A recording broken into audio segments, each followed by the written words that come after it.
Hello everyone. Tonight we're going to start with the surprisingly well-documented and frequently misunderstood day-to-day activities of Roman sex workers. Please take a moment to like the video and subscribe before you settle in, but only if you truly like what I do here. Additionally, tell me in the comments what time it is for you and where you are tuning in from. Seeing who is joining us from around the globe is always exciting.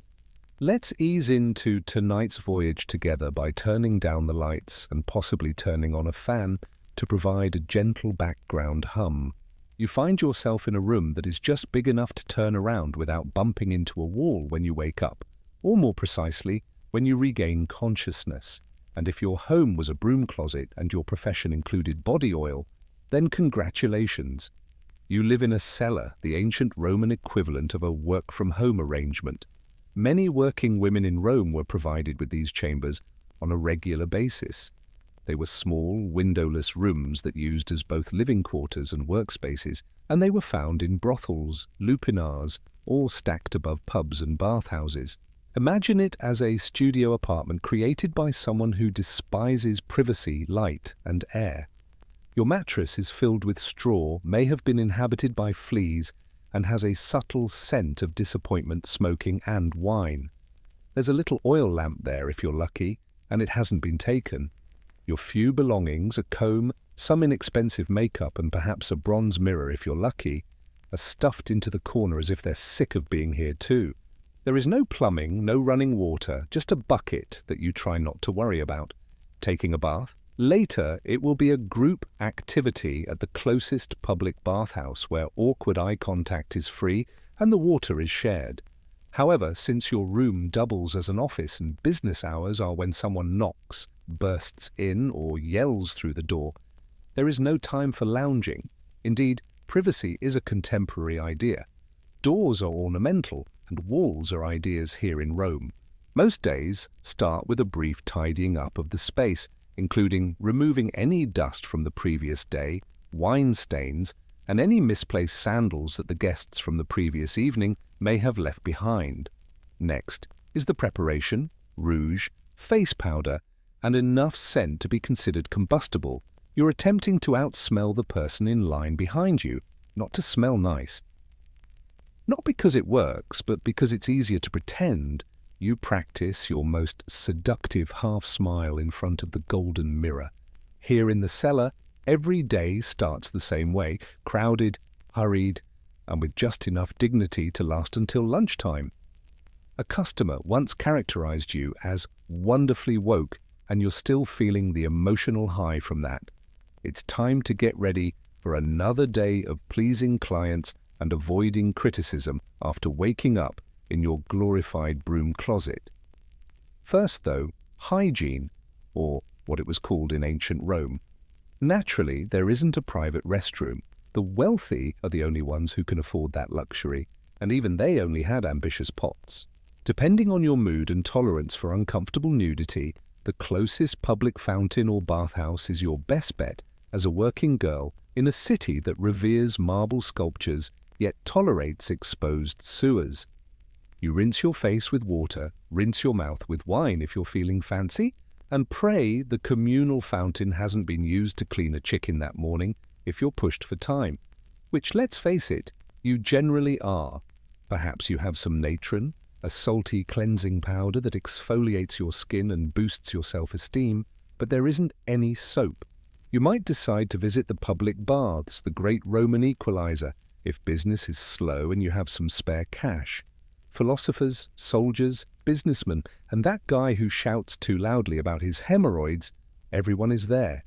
You take off your clothes, put your things in a place you trust far too easily, and then you wade into a pond filled of philosophical arguments and toenails. Inside you use a steam room to sweat, a curved metal blade, and a stridule to scrape yourself, and for roughly 5 minutes, you are the cleanest person on your neighborhood. You dry off after taking a bath, reapply additional perfume, and try to recall whether deodorant has been invented yet. They haven't.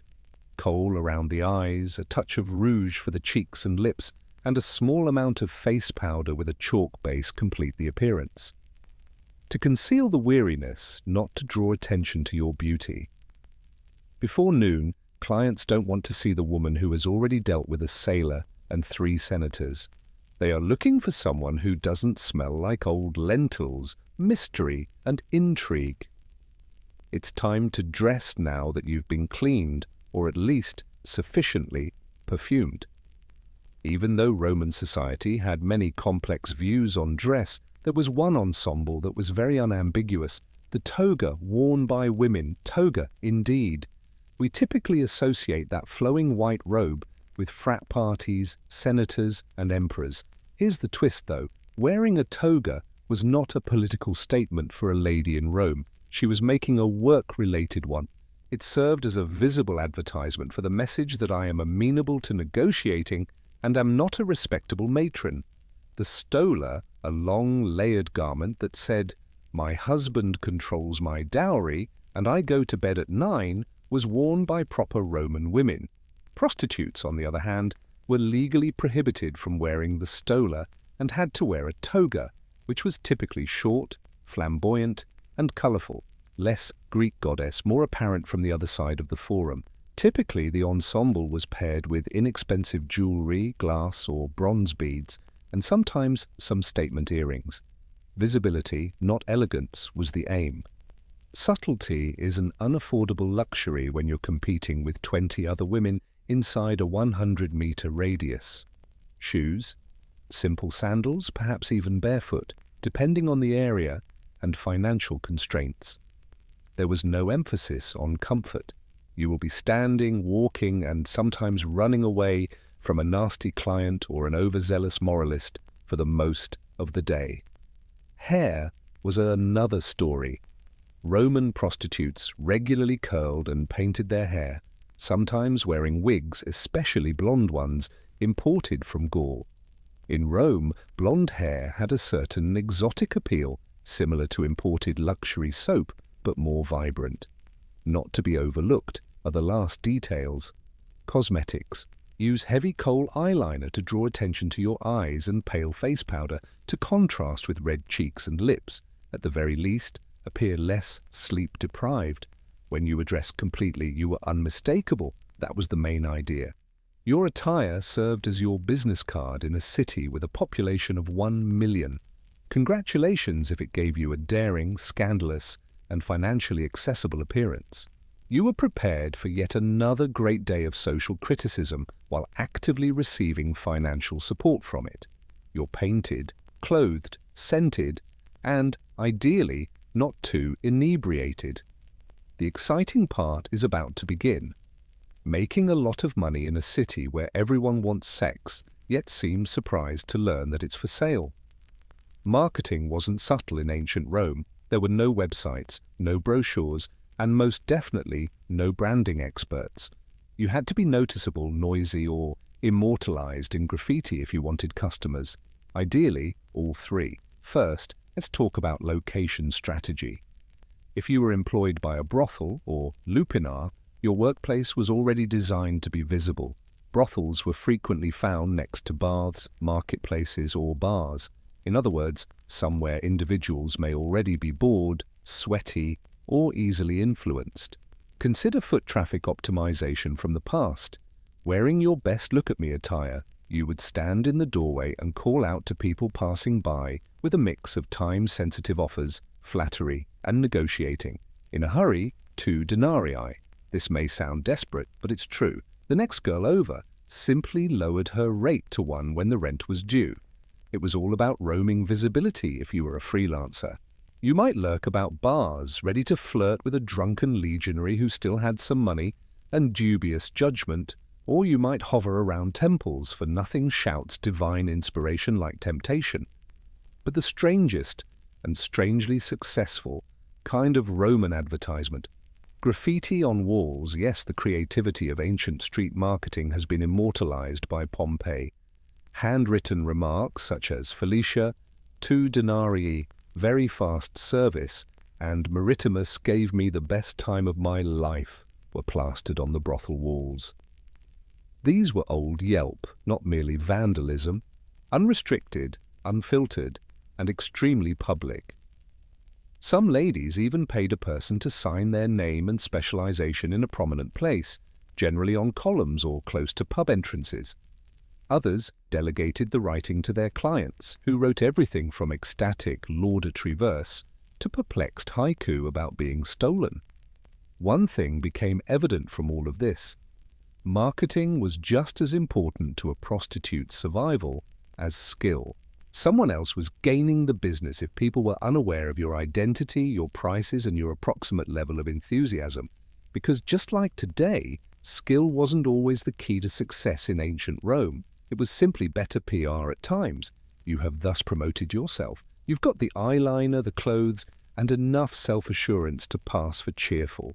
Pricing is the topic of discussion now when ancient Rome feigns a free market while secretly evaluating you. Nevertheless, let's be clear, no union existed, supply and demand, as well as whatever you could get away with before someone bartered you down with a loaf of stale bread, determined the rates.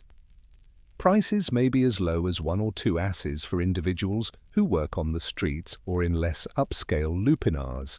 Not even a glass of wine could be purchased with a little bronze coin.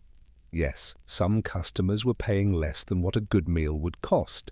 If that sounds gloomy, keep in mind that some ladies took promises, food, or even sandals in exchange. Yes, IOUs were still in use in a metropolis with the currency of an empire. Conversely, upscale sex workers, sometimes known as meretrices, functioned more like luxury brands. If these ladies were skilled outside of the bedroom, they may charge in denarii, silver coins, and occasionally more than one per client.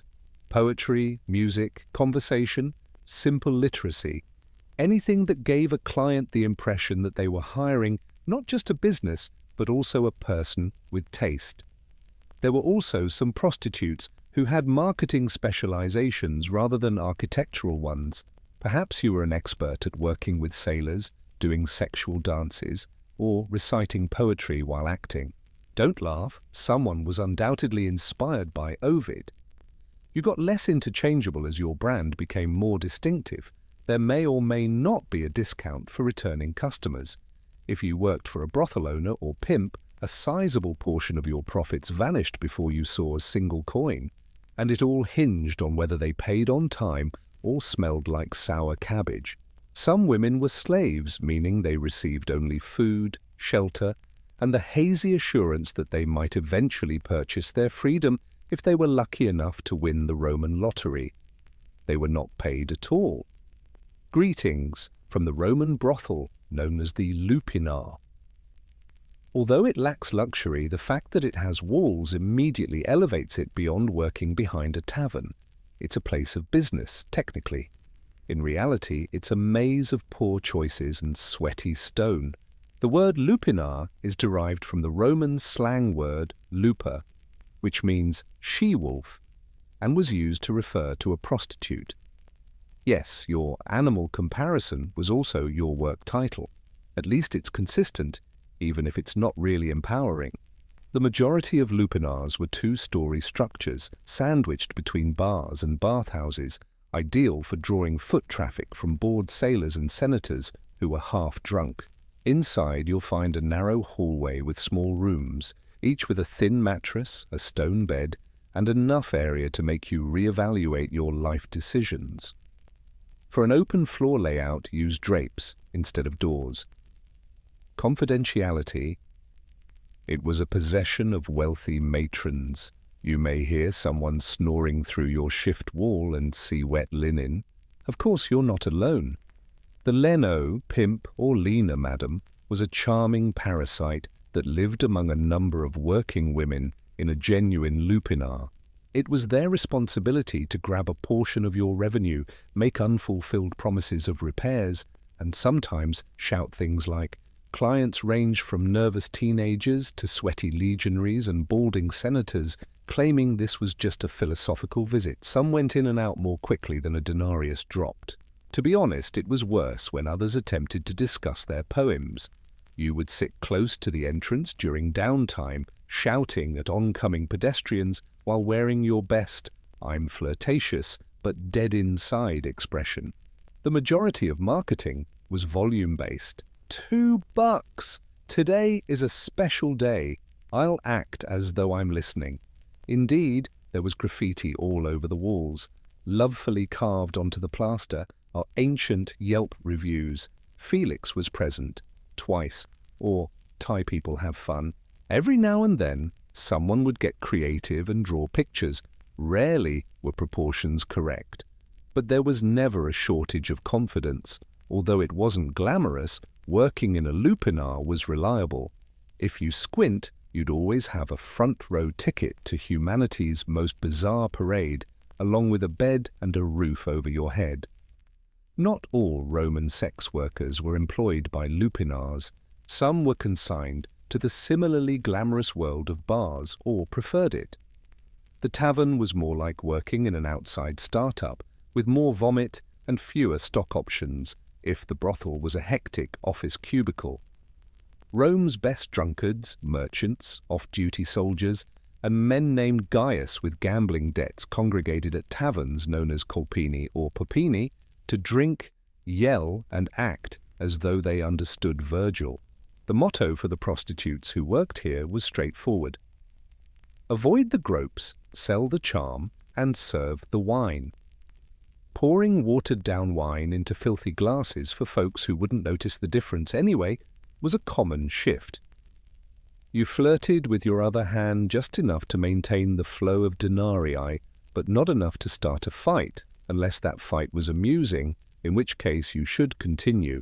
Since bars were officially food establishments rather than brothels, you might enjoy the pleasant background of fish sauce, boiling cabbage, and body odor.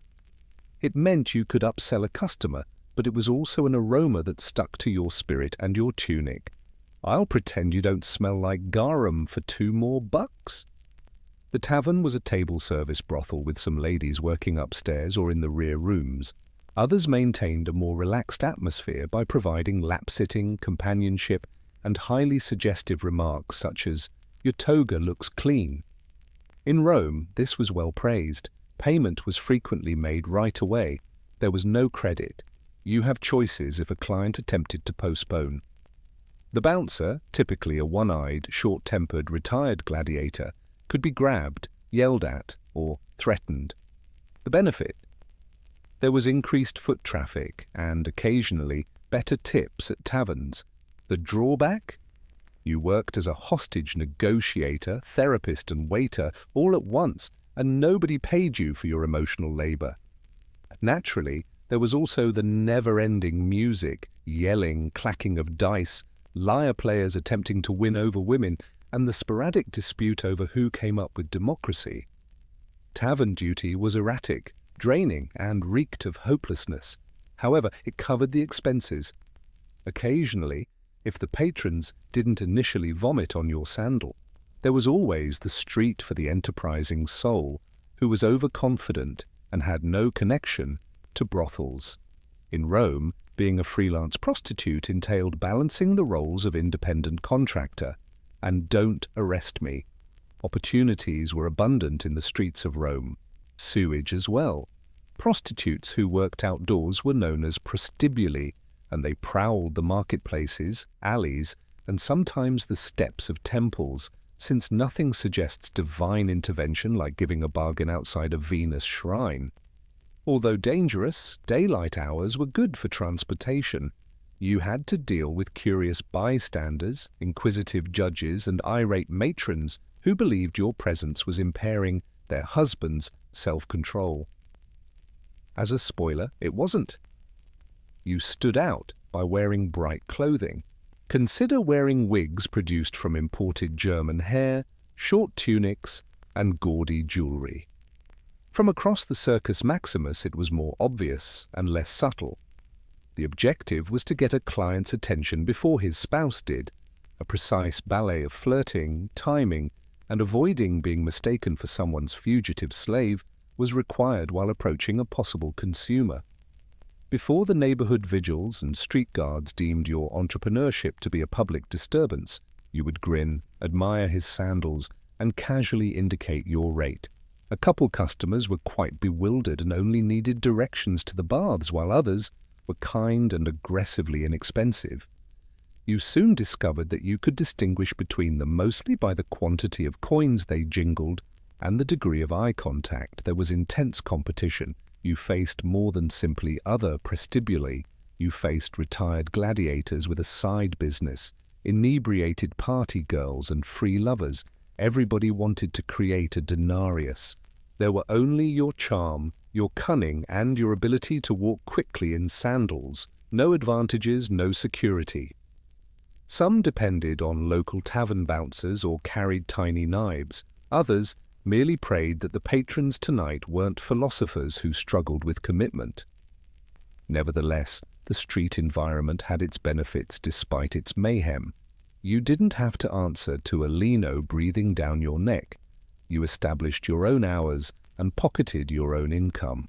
Even though the job occasionally involved philosophical hecklers or inebriated goats, at least you were in charge of your own destiny in a city where bosses were rarely the good guys.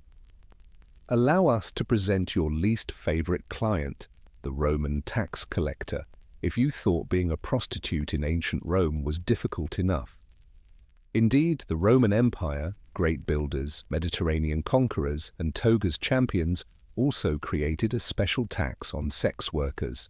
This system, known as the vectigal ex capturus, made sure that even your most embarrassing interactions benefited Rome's public works projects.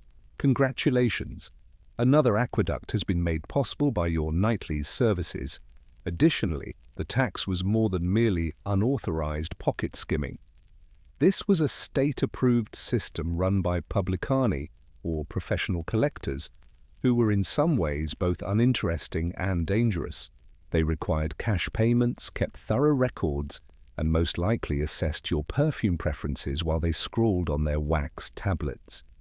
The aediles, the Roman counterpart of a city inspector who had a penchant for bureaucracy and moral superiority, required prostitutes to register in order to lawfully operate.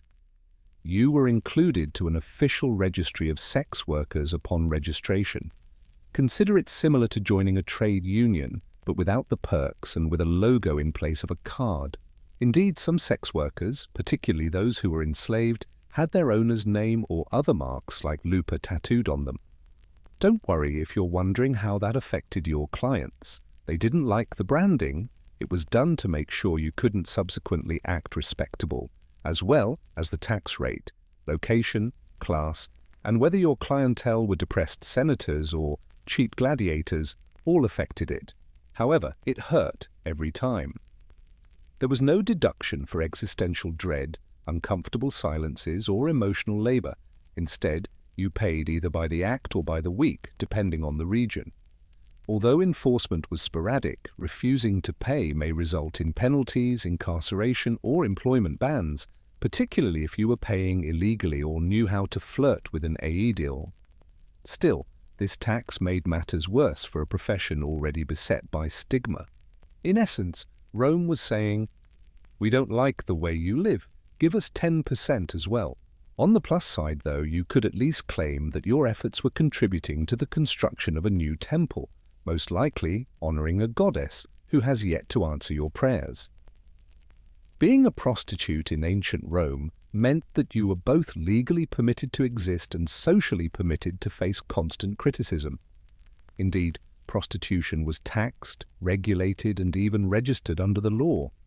However, that didn't stop every bored philosopher, senator, and priest from expressing their disapproval of you, often while zipping up their tunic.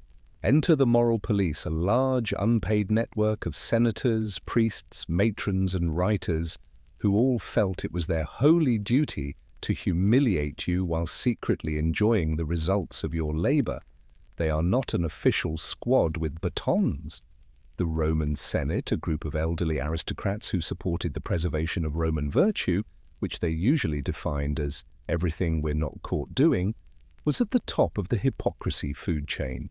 While keeping separate tabs at every brothel from the Forum to Subara, many of them publicly denounced moral deterioration. Then there were the aediles, the real public servants of Rome who upheld the laws of decency, cleanliness, and order. They were responsible for inspecting facilities, regulating brothels, and occasionally fining women for being overtly public about their occupation, which was again mandated by law. Even if you tried, it wouldn't be subtle. Seneca and Juvenal were among the writers who had a great time. In verse, they ridiculed prostitutes, equating them with loud ladies, avaricious merchants, and worst of all, bookish women. Nevertheless, these same authors described brothel life in vivid, dubious detail, as though they had done a great deal of research. Roman matrons, the esteemed spouses of the aristocracy, also joined the verdict. Naturally, they wouldn't talk to you, but they would pass your corner with eyes that might kill a fig tree. Since many of their husbands considered visiting bathhouses as part-time occupations, some even petitioned for regulations that would prohibit prostitutes from wearing jewelry or going into public baths. There were risks associated with being a Roman prostitute, such as illness, accidents, and whatever the Brundisium sailor left behind. Welcome to the chapter on health and wellness, where the only advice is to hope you live. Let's start with venereal disease, which is the big one. Although germ theory was unknown in ancient Rome, they were aware that certain men left you with more than a poor poem and a currency purse. Roman writings describe symptoms that range from items coming off that shouldn't be there to constant itching. The suggestion from the doctor, typically a combination of herbal ointments, vinegar washes, and fervent prayers to Venus. Another constant worry was pregnancy. There were alternatives if you had the money and the courage, but there was no birth control pill. For this reason, prostitutes employed natural contraceptives like silphium, an extinct herb that was infamously over-harvested. Wool tampons soaked in herbal mixtures and animal intestines as rudimentary condoms. Efficiency? In the middle of maybe, and miraculous. Pregnancy made matters more difficult. Some women gave birth and reared their offspring, frequently in the brothel. Some abandoned babies to homeless shelters or worse, the streets. Although it was illegal to kill infants, it was almost a civic responsibility to ignore common illnesses that resulted in wounds, muscles, and stress-induced outbursts of wrath. Wine, opium, or a slap from your leaner to stop complaining were the common remedies. If it didn't work, you could go to an Asclepius temple and sleep on the floor in the hopes of having a healing dream. Ancient wellness culture focused more on magical naps with side effects than spa weekends. Infections were frequent. Hygiene had high aspirations. Nobody was cleaning their hands before inserting their fingers where they shouldn't have been, and there were no gloves or antiseptics, not to mention the emotional toll. Anxiety, trauma, and depression are all aspects of the work. There were no therapists in Rome. You had wine, other prostitutes, and the odd stray cat who listened to you without passing judgment. Prostitutes weren't merely evading moral scrutiny in a city where everything from floods to flatulence was attributed to supernatural intervention. Additionally, they sought to maintain their good standing with the gods, or at the very least, buy good health, good fortune, and a clientele that required little upkeep. The gods were always observing, judging, and sometimes cursing, and religion in ancient Rome was a full-time occupation. However, there were a few gods in the divine pantheon who were, let's say, more understanding of your line of work. Venus, the goddess of beauty, love, and generally bad judgment, came first. In their quarters, numerous prostitutes erected little altars in her honor, in an attempt to attract prosperity, charm, or, at least, customers who didn't smell like boiling goat. Offerings of flowers, perfume, or money were made. The goddess of luck, Fortuna, then appeared.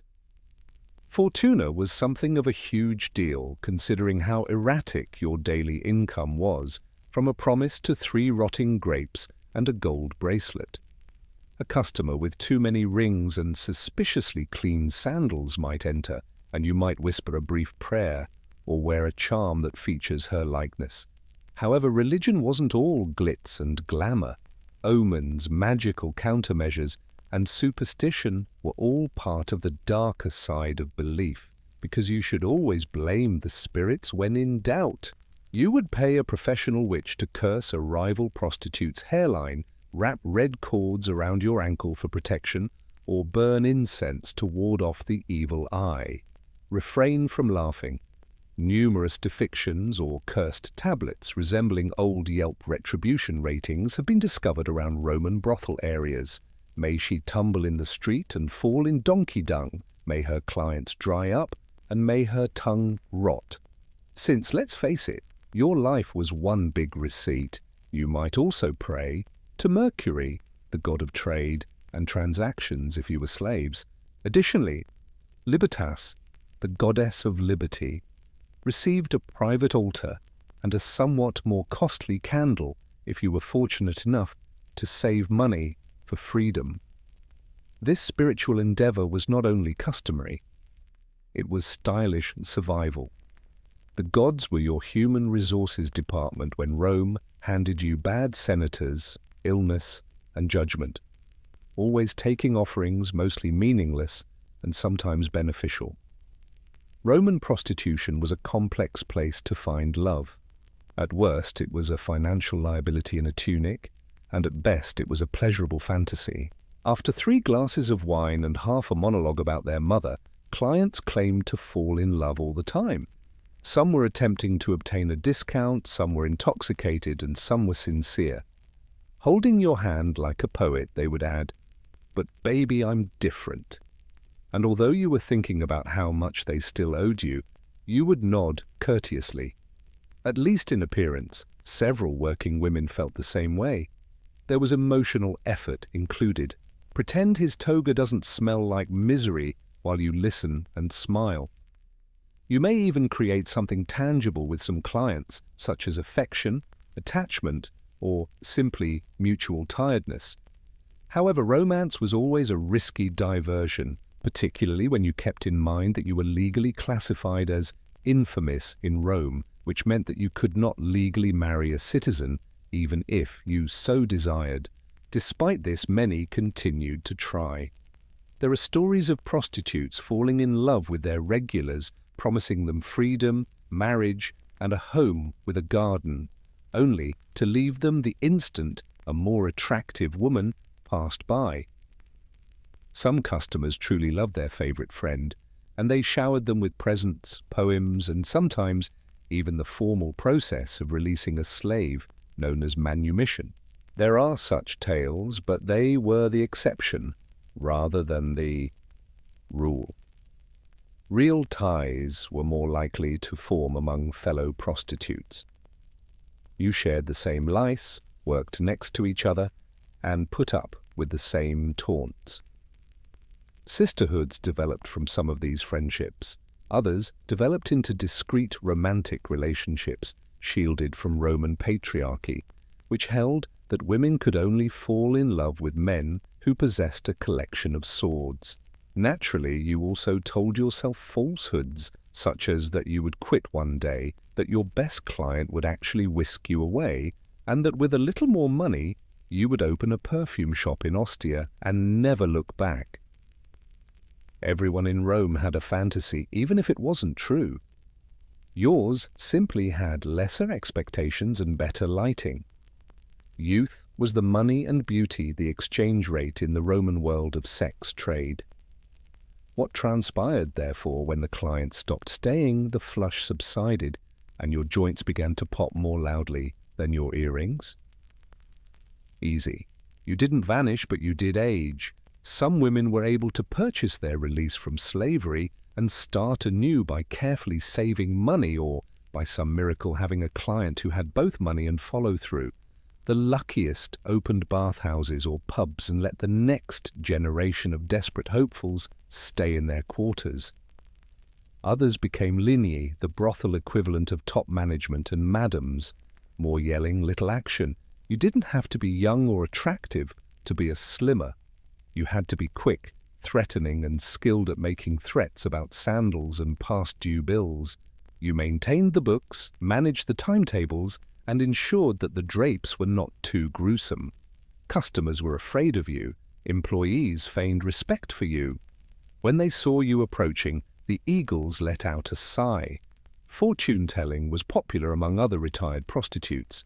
Predicting disaster becomes instinctive once you've witnessed every error pass through the door and heard every confession. Some became herbalists, wise ladies, or unofficial therapists, giving sarcastic and marginally inaccurate medical advice. But since Rome was not in the habit of providing pensions to women who had worn togas for 20 years, many just continued to work. The older prostitutes simply changed their marketing strategies, but they still had customers. More mature, discreet, less flushing, more tolerant of poetry. Both reputation and physical appearance were important. A woman who is renowned for her ability to talk, be kind, or blow people away. She might continue to be in demand for astrological readings long after her prime. The possibilities weren't good for anyone who didn't have any savings, customers, or good fortune. You worked in laundromats, cleaned temples, and begged until your hands withered like olives. Rome simply cared that you aged in silence, not how you aged. The truth is, however, that they did not etch into stone. For many, the accomplishment was simply surviving, and you were already a legend if you survived to old age with at least one functional sandal and your wit intact. People often imagine great speeches, marble statues, and emperors with dubious family histories when they think of ancient Rome. The woman leaning in a brothel doorway, fiddling with her wig, and mentally figuring out how many money she needs to avoid starvation the following week is something people seldom ever imagine. Not only did Roman prostitutes operate in the background, but history has kept them there by removing them from the noble narrative so that school children can learn about aqueducts without having to ask awkward questions. But they appeared everywhere, in court documents, satire, love letters, poems, graffiti, curse tablets, and receipts. Real receipts indeed. Despite the fact that society viewed them as morally infectious wallpaper, they were an integral part of everyday Roman life. The assumption that these women were helpless victims or immoral seductresses is what history typically gets wrong. In actuality, a large number of them were astute, flexible, and, dare we say it, more adept at business than half of the Senate. In a city that applauded gladiators and stoned anyone wearing the wrong shoes, they were skilled at reading a customer, negotiating conditions, avoiding danger, and making a living. They also differed from one another. Some were free while others were slaves. Some catered to those with money and foul breath while others catered to the wealthy. While some built out tiny pockets of habit and power, others detested every moment. Like everyone else in Rome, the majority lived somewhere in the middle, acting as though they were not exhausted. They seldom ever wrote their own stories.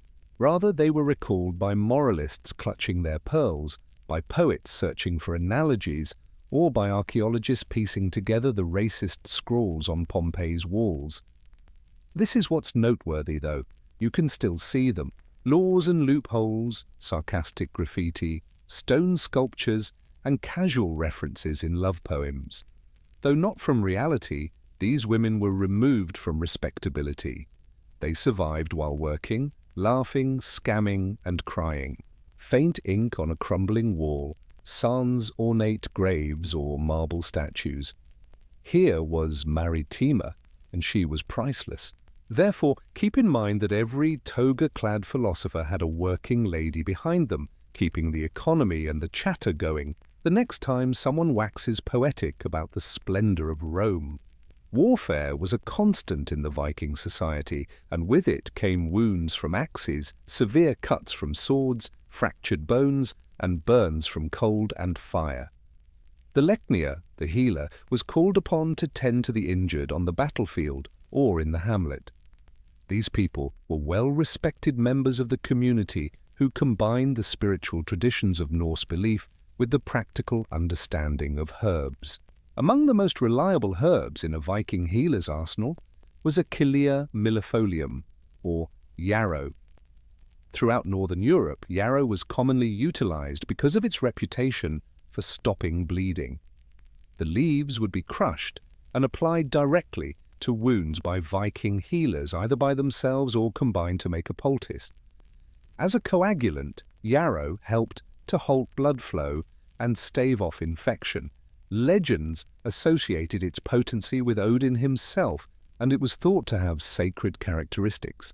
Such cures were prepared in a systematic manner with cultural rituals as their foundation. The healer may apply crushed yarrow, bathe the wound with hot water infused with antibacterial herbs, and then securely tie the area with strips of animal skin or linen. Invoking the god's protection or healing, chants or prayers were sometimes recited throughout the procedure. Healing was a spiritual as well as a bodily process. Yarrow was utilized internally as well as for wounds sustained on the battlefield. Its blooms and leaves can be used to make a tea that can aid with menstrual cramps, digestive issues, and fevers. This plant was incredibly adaptable and might be found growing in fields, by rivers, or in tiny garden plots tended by domestic women across the Viking homelands. Viking healers had a profound awareness of their surroundings. They were able to gather plants appropriately, preserve them for use throughout the long, dark winters, and know which plants grew in different seasons. From mother to daughter, or from elder to apprentice, knowledge was typically transmitted over generations.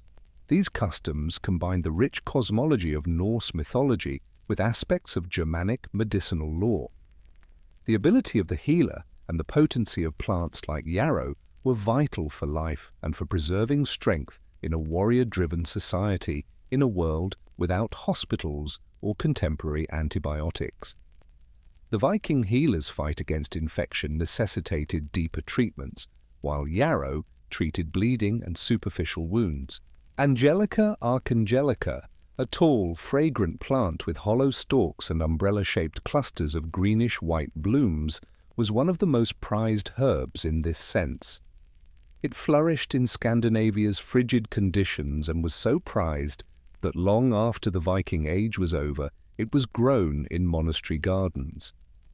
Because of its many therapeutic uses, Angelica was highly valued in early northern European medicine. The root, leaves, and seeds were utilized by Viking healers to make a number of remedies. To combat interior illnesses, the root was most frequently dried and then steeped in decoctions. It was used to promote circulation, purify the blood, and lessen inflammation, and was well known for its warming effects on the body. Angelica's antibacterial qualities were essential for healing infected wounds, particularly those that had been neglected or exposed to filth and deterioration. To treat festering wounds, a healer may crush the root and combine it with beeswax or animal fat to make a salve. When taken as a tea or tincture, Angelica helped treat fevers, stomach problems, and respiratory infections, diseases that may become fatal in the absence of antibiotics. However, Angelica's strength went beyond her ability to heal. Some plants were thought to possess divine vitality in Norse cosmology. Despite its Latin roots, the name Angelica itself reflects the plant's spiritual significance. It was believed to have been revealed by an angel to cure the plague in Christianized Europe. Despite having distinct spiritual systems, Vikings also believed that certain plants were divine gifts. Given its potent aroma and striking appearance, Angelica was probably connected to protection and sacred power. Angelica was utilized to treat gynecological disorders by women who frequently worked as herbalists in the home. It was believed to control menstrual cycles and facilitate childbirth, which was a sacred and risky event in Norse culture. Angelica's reputation as a cleanser led to its usage in smoke rituals to purify households and prevent illness during periods of illness. Angelica was an essential part of natural medicine in every Viking settlement, from isolated farms to coastal trading ports. It was a reliable friend in the healer's fight to protect life in a cruel and uncertain environment because of its efficacy and symbolic significance. In the Viking era, one of the most important cures for fever and exhaustion came with the arrival of spring. Sap from birches. The common birch tree in Scandinavia served as more than just a timber source. A living pharmacy was what it was. In order to feed new leaves, the Vikings tapped the tree in the early spring and collected the sap, which was clear and slightly delicious. Because the sap could only be collected for a little time before the tree fully awakened, this seasonal practice needed timing and ability. Birch sap was utilized by healers as a tonic for people who were weak from illness, prolonged winters, or persistent fevers. It was offered either fresh or fermented into a mildly alcoholic beverage with a reputation for boosting vitality. Rich in natural sugars, minerals, and electrolytes, birch sap helped replenish lost energy and rehydrate the body, particularly after prolonged fasting or illness. Viking healers understood the healing potential of this natural gift in a time before professional nutrition science. Birch sap was frequently combined with infusions of cooling herbs like elderflower or meadowsweet to treat fevers. This mild mixture nourished the patient while lowering body temperature. In more extreme situations, the sap may be combined with bitter herbs, like as wormwood, to rid the body of humors thought to be detrimental. The reasoning was straightforward: rebalance, clean, and restore. The birch tree was used not only internally but also externally. When the bark was cooked, a tar-like material with antibacterial qualities was created. It was applied to bites, mild burns, and skin diseases. Additionally, birch leaves were used in steam baths and poultices to remove toxins from the body, frequently in conjunction with prayer, or to harmonize the spiritual and physical realms. The birch tree was symbolic of purity and rebirth. Because it was frequently the first tree to grow after land was burned or cleared, it was revered in both Germanic and Norse traditions for its capacity to regenerate.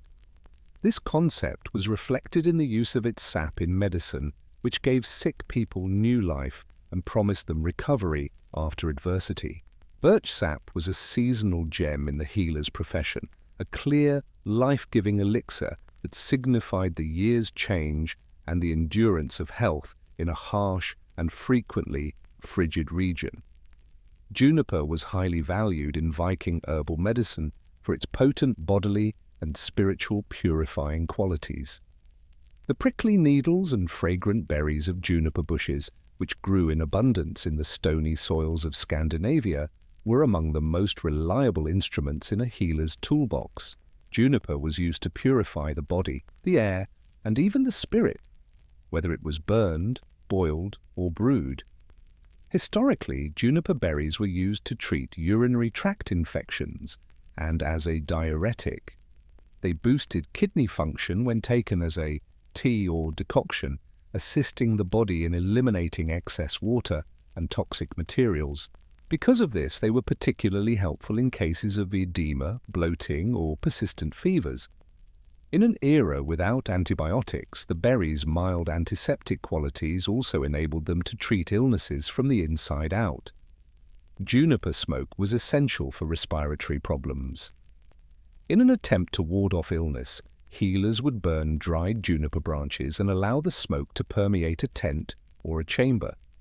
This was not merely a symbolic act. The air was disinfected by the antibacterial chemicals found in juniper smoke. Viking dwellings and ships may be cleansed in this manner during sickness outbreaks or following a death.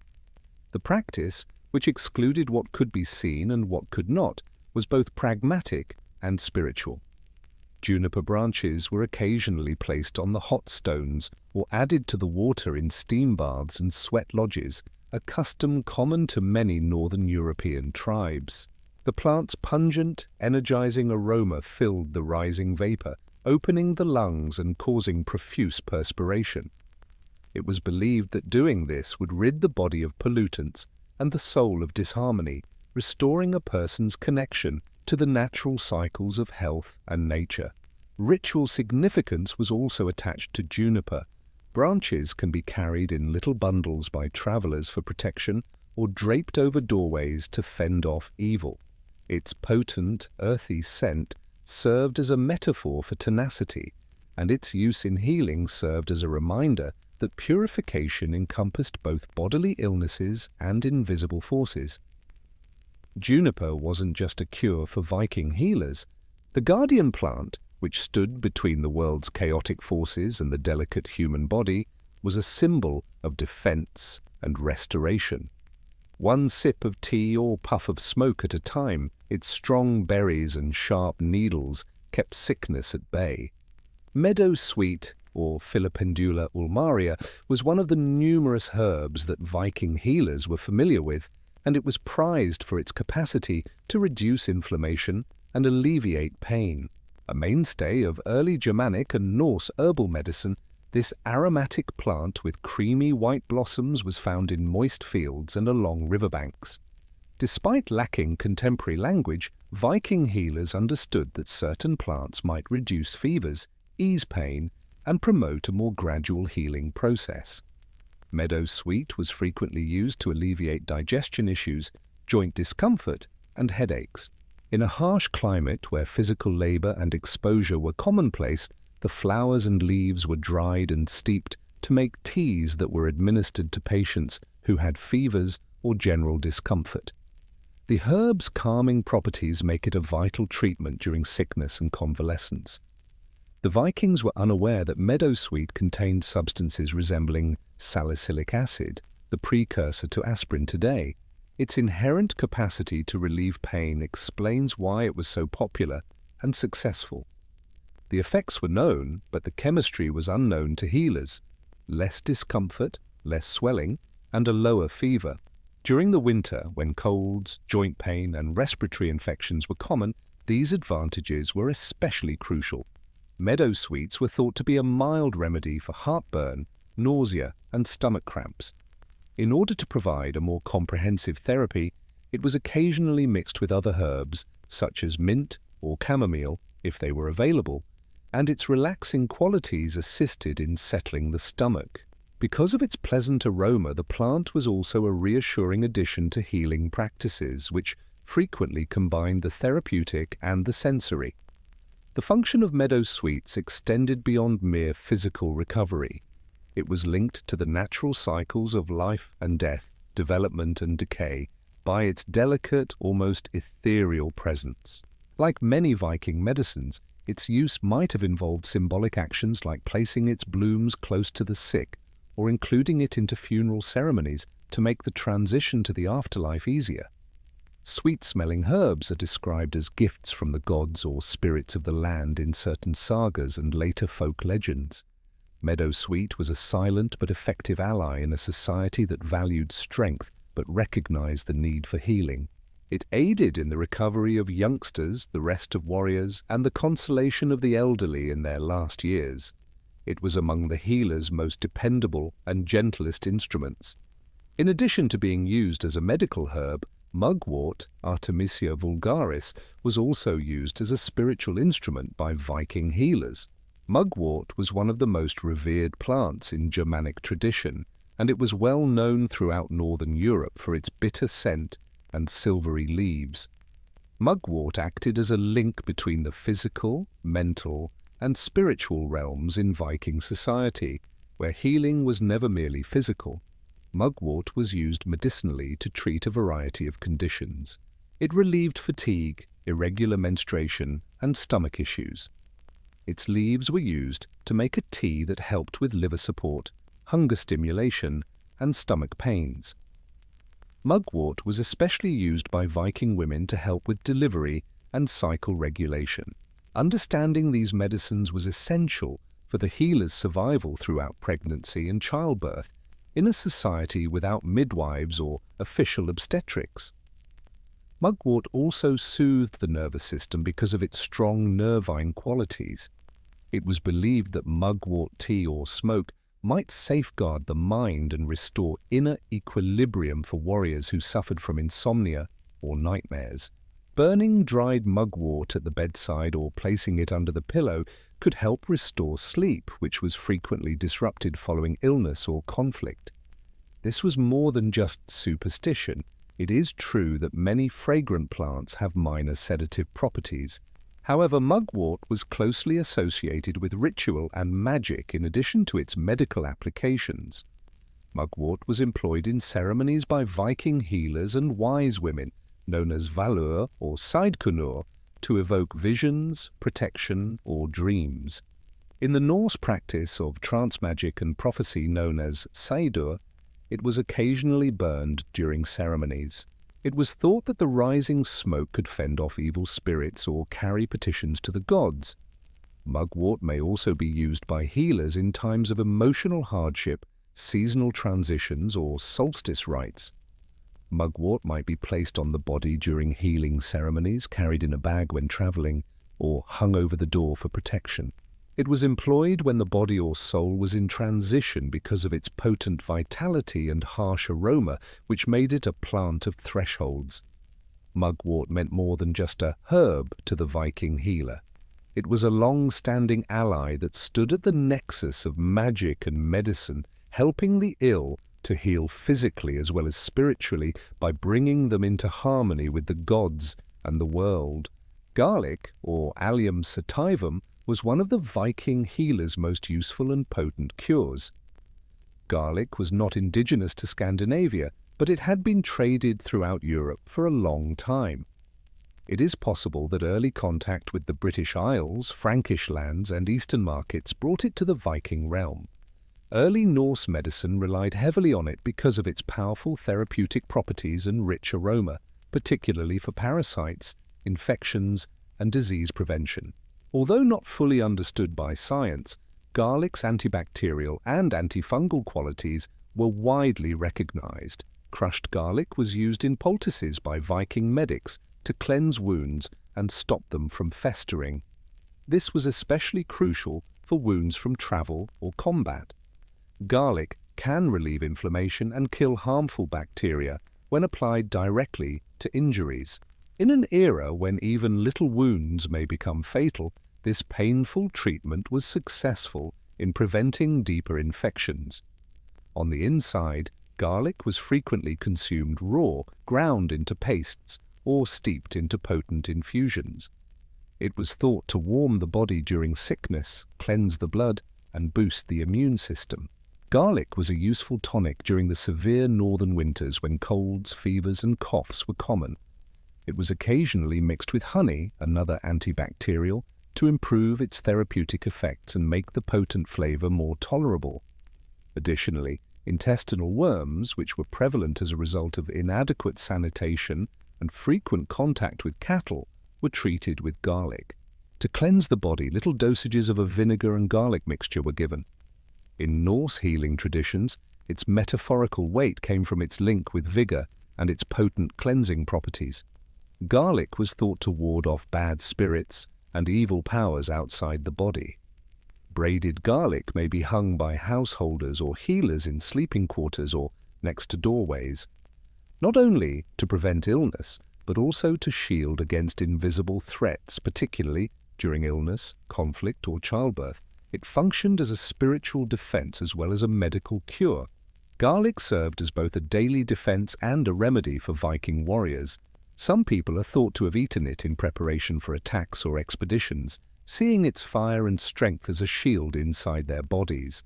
Garlic thus served as a sign of fortitude, warding off infection, boosting the frail, and stabilizing the body in a perilous, constantly shifting environment.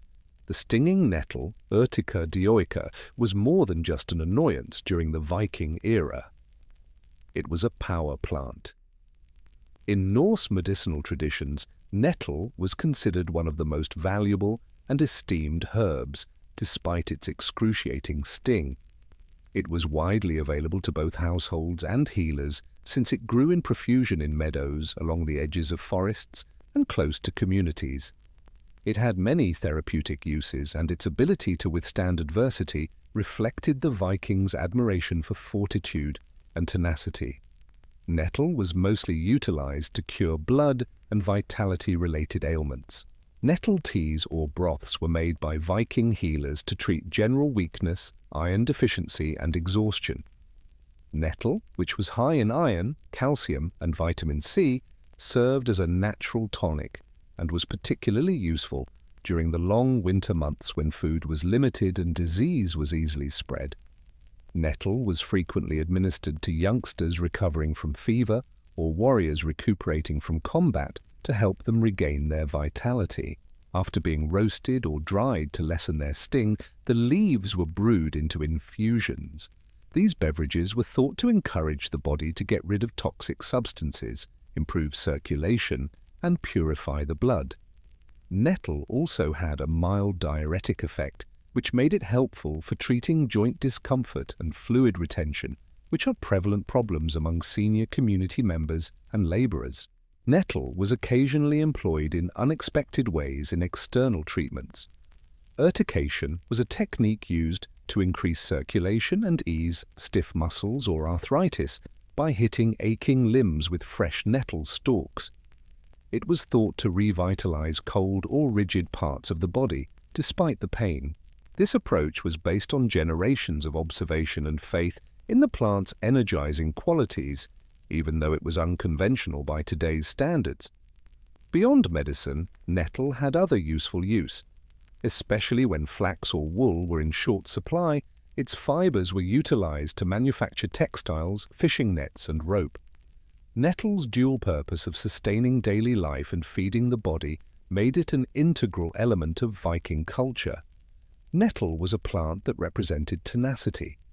No matter how frequently it was trimmed back, it flourished in disturbed soil and came back year after year. Nettle was a symbol of the power and adaptability needed to survive in Norse society.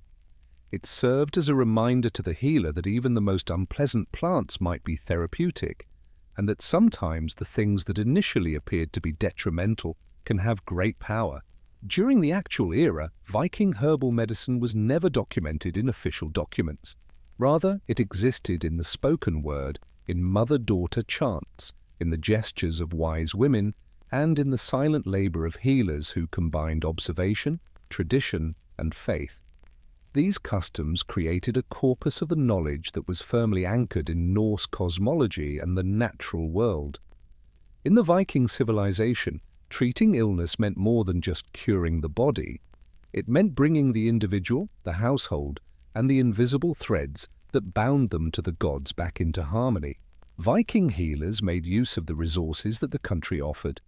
They knew how to conserve medicinal plants during the long winter months, which roots to dry in the fall and which herbs to pick in the spring. Meadow sweet, mugwort, garlic, nettle, birch, juniper, yarrow, and angelica.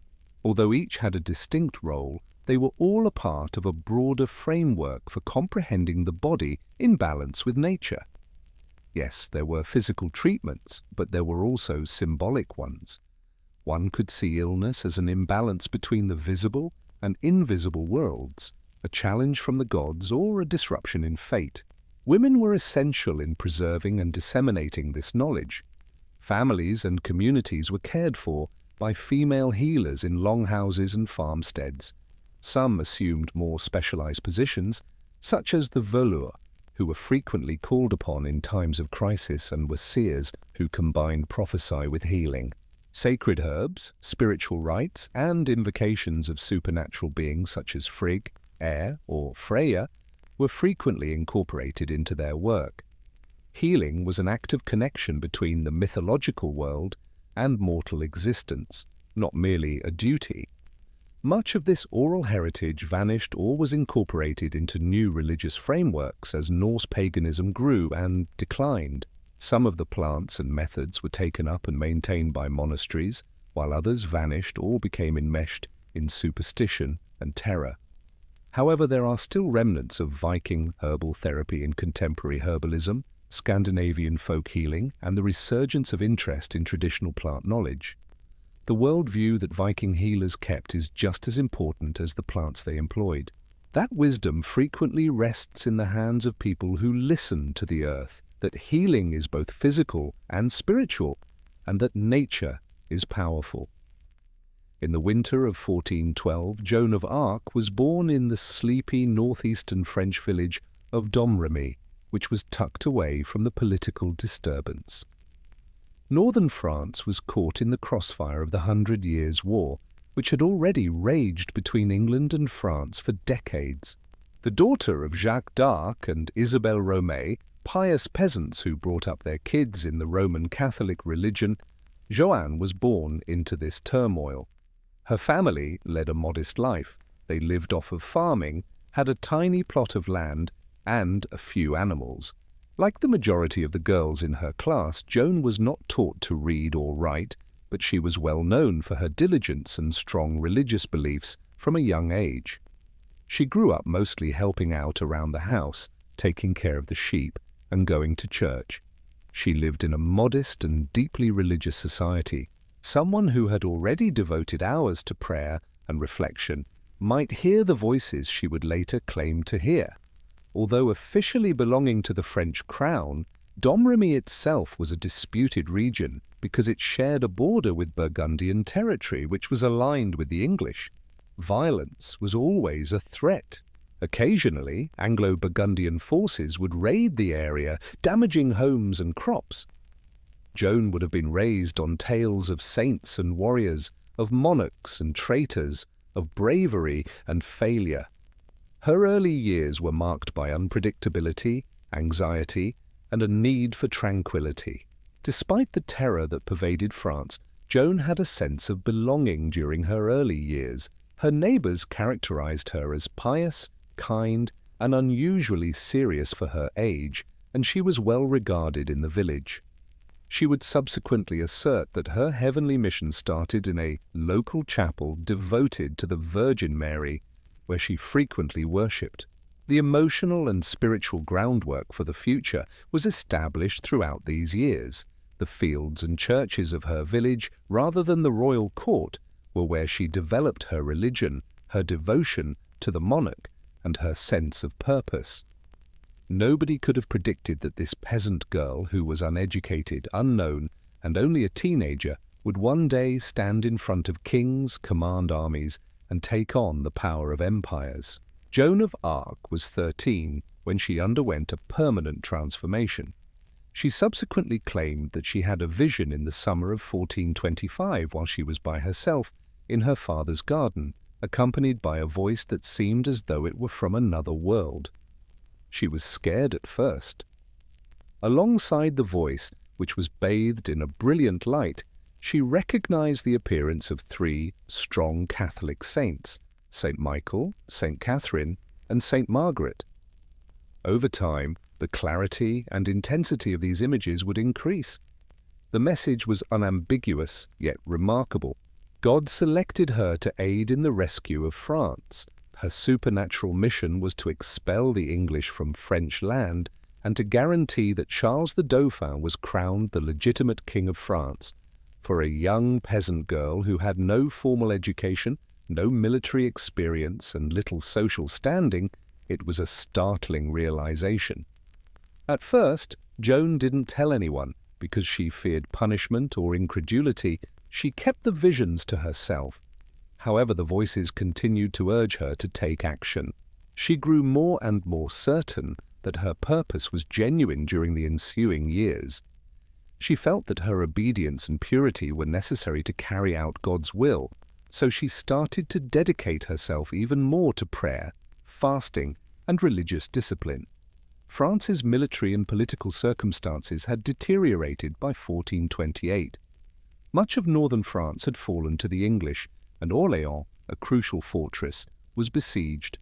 The validity of the Dauphin was questioned, and he was not crowned. Now 16, Joan felt it was time to take action. She claimed to have a message for the king, so she travelled to the nearby town of Vaucouleurs and asked to speak with Robert de Baudricourt, the local commander. Initially, she was laughed off by Baudricourt and his soldiers. It was hard to believe an adolescent girl who claimed to have heavenly guidance. Joan, however, persisted. She kept coming back, talking with a determination that impressed some and unnerved others. Baudricourt finally gave in after learning of her reputation for piety and that she had foreseen a military defeat in Orléans before the community had heard of it. He consented to send her to meet the Dauphin while wearing men's clothes and being escorted by armed guards. With the help of visions, faith, and an unwavering feeling of destiny, Joan had started her journey from a peasant child to a military emissary. Joan of Arc landed in Chinon, the court of Charles, the uncrowned Dauphin of France, at the beginning of 1429. It had been a long and perilous voyage. In order to evade detection and attack, she disguised herself as a male and travelled over 300 miles through hostile territory. At last, she appeared before the royal court, where she was greeted with interest and suspicion. Uncertain of her intentions and suspicious of deceit, Charles chose to put her to the test. He started by hiding among his courtiers while dressed simply.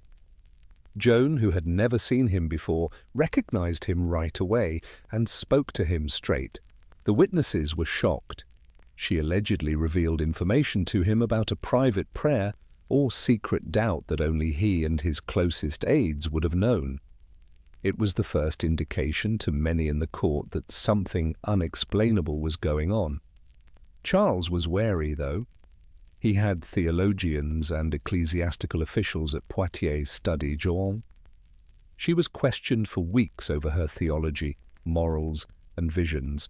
Even though she was a teenage girl being interrogated by intelligent men, she responded calmly and confidently.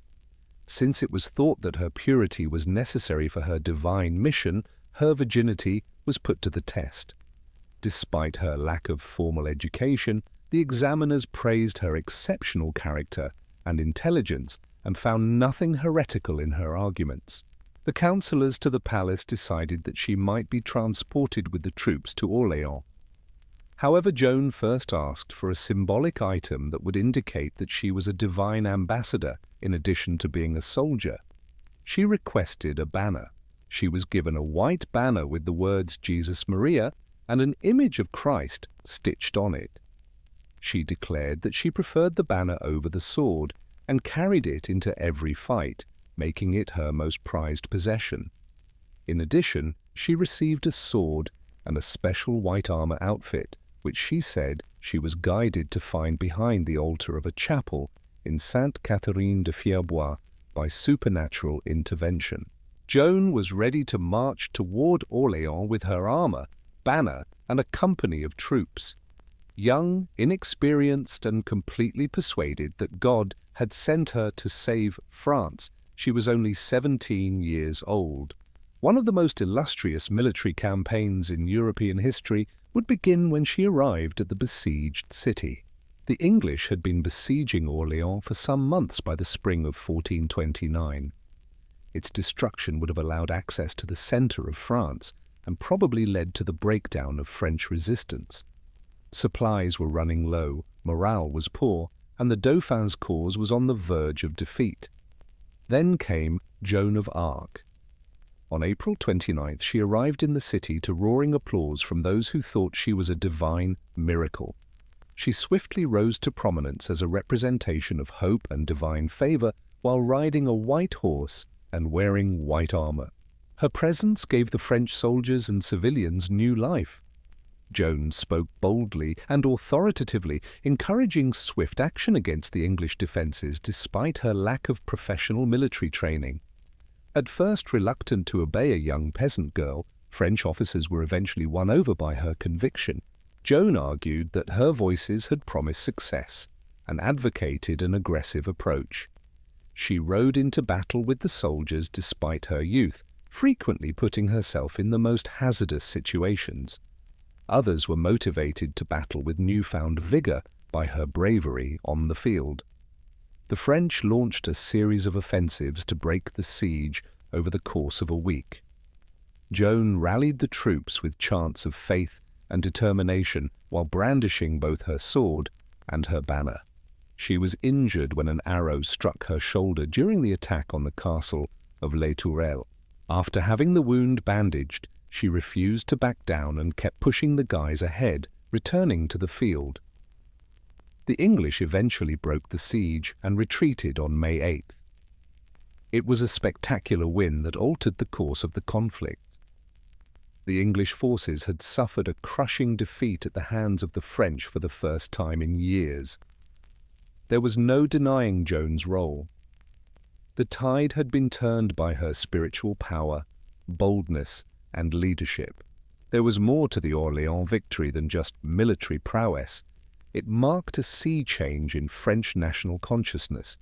The first portion of the divine mission had been accomplished by the peasant girl from Domremy. She now focused on her second objective, which was to see the Dauphin's coronation as king at Reims, the customary location of French coronations.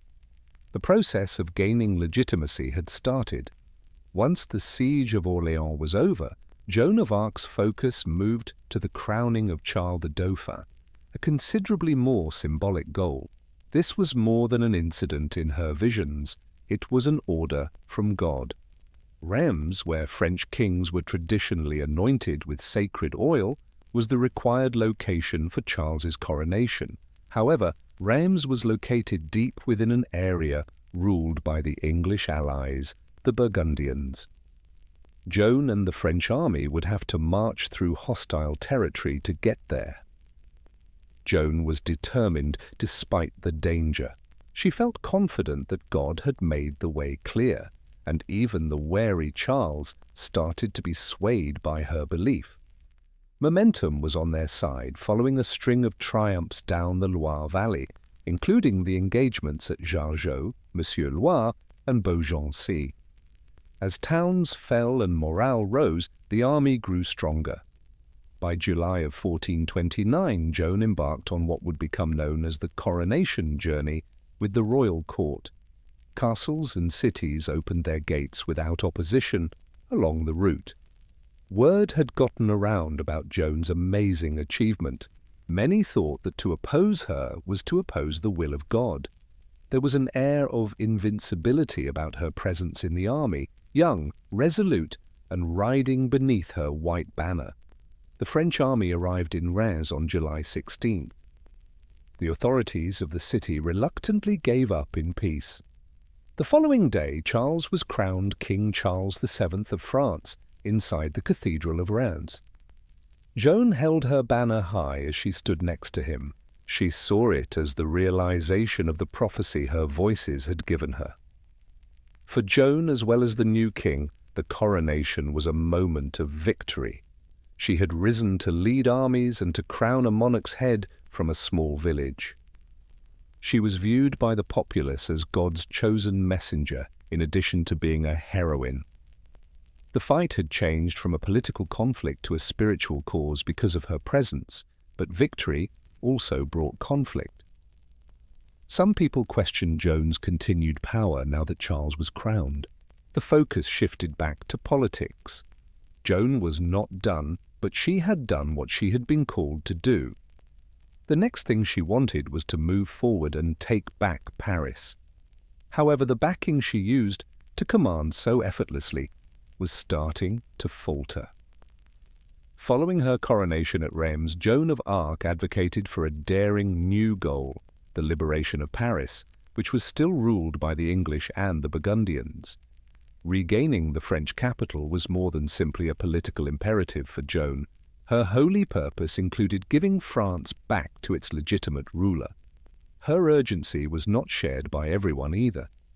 Newly anointed and politically wary, King Charles VII hesitated. His councillors advocated for a negotiated ceasefire with the Burgundians and advised diplomacy. But Joan didn't waver. She felt that God had already made the path for triumph obvious, and that waiting would only make the enemy stronger. Charles eventually consented to an attack on Paris, but with some reservations. He weakened the effort before it started by delaying the campaign and providing insufficient troops. Early in September 1429, Joan came outside the city and readied herself for combat. With its sturdy walls and seasoned English and Burgundian troops, Paris was well defended. She oversaw an attack on the Porte Saint-Honoré, one of the city's principal entrances, on September 8th. She continued to fight at the front lines while carrying her banner, inspiring the soldiers with her prayers and unwavering will.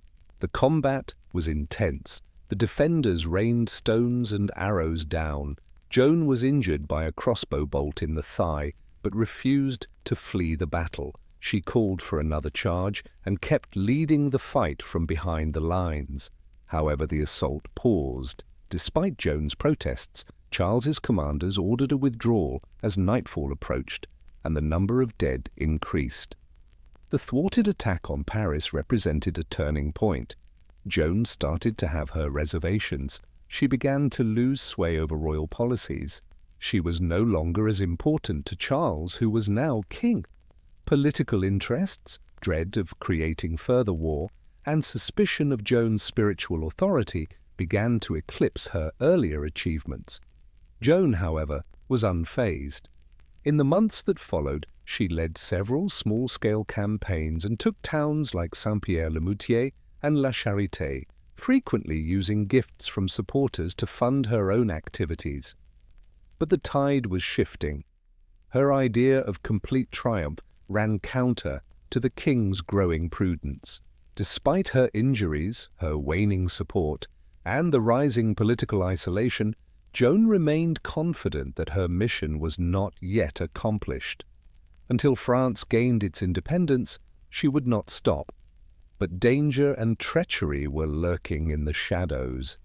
Joan of Arc resumed her campaign in the spring of 1430, although her standing had become more vulnerable. Her military triumphs had not resulted in long-term political influence. King Charles VII, who was now more interested in diplomacy than war, provided only ambivalent backing. Joan focused on the town of Compiègne, which was in danger from Burgundian armies, mainly on her own initiative. She came in May 1430 with the intention of mobilizing the populace and defending the city. But the odds were stacked against her. The English allies, the Burgundians, were advancing in greater numbers. Joan led a small force in a sortie to confront the besiegers and break their lines on May 23rd. French forces were driven back while the battle took place outside the city walls. Determined to keep her soldiers safe, Joan stayed behind to cover the retreat. The city gates closed too soon in the confusion. Joan was stuck outside with a couple of friends. She battled until she was dragged off her horse and captured by Burgundian cavalry. The blow of her capture was severe, not just for Joan, but also for the French people's spirits. The girl who had crowned a king and lifted the siege of Orléans was now a prisoner. For months, Joan was detained by the Burgundians, who treated her less like a normal prisoner and more like a political prize. Her final sale to the English for a substantial price solidified her reputation as a danger to their cause. She was seen by the English as a dangerous symbol of resistance and divine legitimacy, in addition to being a military foe. Joan made multiple attempts to flee during her captivity. She once suffered severe injuries when she leaped from a tall structure, but she lived. Her will was unwavering even in chains. Instead of being viewed as a criminal or heretic, she insisted on being treated as a heroic prisoner of war. The English, however, had other ideas. They didn't want to keep her around forever. They intended to ruin her reputation, her integrity, and the authority she had come to stand for. They were already preparing her trial. Joan's last and most terrifying chapter began with her capture at Compiègne. After rising from poverty to the pinnacles of power, she was deceived, left behind, and turned over to her adversaries. Her tale was far from over, though.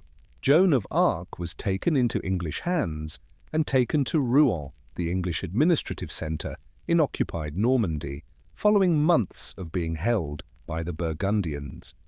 There, beginning in January 1431, she faced a formal ecclesiastical trial, not as a prisoner of war, but as a heretic, a status that permitted her captors to strip her of honour and execute her under church law. Bishop Pierre Cochon, a fervent opponent of Joan and supporter of the Burgundian cause, convened a panel of pro-English French clergy that conducted the trial, which was planned by the English. Its real objective was to destroy Joan's legacy, not to bring about justice. The English aimed to discredit Charles VII, whose crowning she had made possible, by calling her a heretic. In clear breach of church law, Joan was detained in a secular prison under the watchful eye of male soldiers. She was regularly questioned, frequently for hours at a time, without assistance or rest, refused access to legal representation, and threatened with torture. She was a 19-year-old peasant girl, but she defended herself with astonishing intelligence and poise against some of France's most educated men. She was questioned for several months about her role in the conflict, her faith, her clothes, and her visions. Her claim to divine voices and her practice of dressing in men's clothing, which the Church deemed to be both heretical and abnormal, were the judges' main points of interest. Despite their persuasion, Joan stayed solid in her testimony. She insisted that she had always been obedient to the Church, that her voices were from God, and that she had followed heavenly instructions. At one point, when questioned whether she believed she was in God's grace, she famously said, "If I am not, may God place me there. If I am, may God keep me there." It was a strong statement, neither arrogant nor self-condemning, and one that impressed even her inquisitors. However, the result was never really in doubt. Truth was subordinated to political need. Because of her insistence on wearing masculine clothing, which she had resumed in prison for protection, and her refusal to repudiate her visions, Joan was ultimately found guilty of heresy. She received a death sentence. They believed that the girl who had once raised a nation would now be silenced by a court of men who were out to obliterate her from history, not by losing a war. Joan of Arc was taken to the Rouen marketplace early on May 30, 1431, when she was chained to a wooden stick and set ablaze. She was only 19. She allegedly constantly cried out the name of Jesus and requested that a cross be held in front of her eyes as the flames erupted around her. Inspired by her bravery, a soldier gave her a little wooden cross.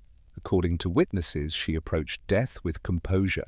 The purpose of her execution was to silence a dangerous symbol, serve as a final warning, and be final.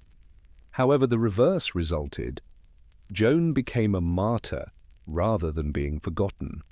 The sight unsettled even Burgundian and English spectators. Some people cried. Others publicly questioned whether the Church had done something seriously wrong. "We're lost," one of the English clerics there reportedly cried. "A saint has been burned by us." Joan's reputation only got stronger in the years that followed. A strong legend was built upon her unshakable faith, valor in combat, and honorable defense during her trial.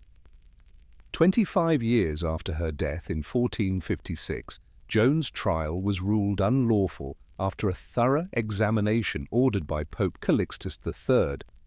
Her name was cleansed of heresy, and she was formally exonerated. Over the ensuing centuries, Joan of Arc emerged as a symbol of French unification. Her narrative was recalled as a beacon of bravery, patriotism, and divine mission during times of national difficulty, especially during the French Wars of Religion and later during the Franco-Prussian War. Her life was memorialized by writers, artists, and historians. Her visage was featured in literature, sculpture, and stained glass. She was hailed as a humble peasant and a national hero, a warrior, and a mystic. Joan of Arc was officially declared a saint by the Catholic Church in 1920, some 500 years after her execution. Now, one of the most admired figures in the Church was the girl who had been condemned by its authorities. On May 30th, the anniversary of her martyrdom, people celebrate her feast day.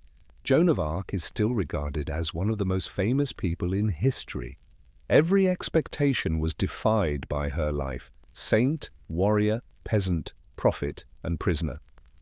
She changed the direction of a kingdom with her conviction and faith. She went into mythology through fire. She also endures in memory. A medieval baker's life started out in the dark. Bakers were working long before church bells tolled or roosters cranked. Usually their day began at midnight, when the majority of the population was sound sleeping. The streets were dead and cold, but the bakehouse was filled with the sound of kneading, flour dust and crackling flames. Bread in the Middle Ages wasn't made randomly. It took a skilled hand and exact timing. In order to give the loaves their rise and flavor, bakers used sourdough starters, which are carefully tended fermenting dough. No commercial yeasts were present.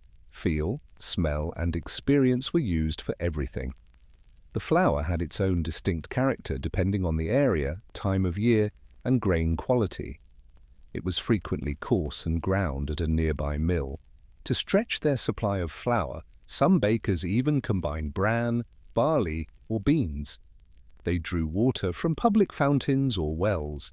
Hand measurements and mixing were required for everything, frequently in the faint light of candles or oil lamps.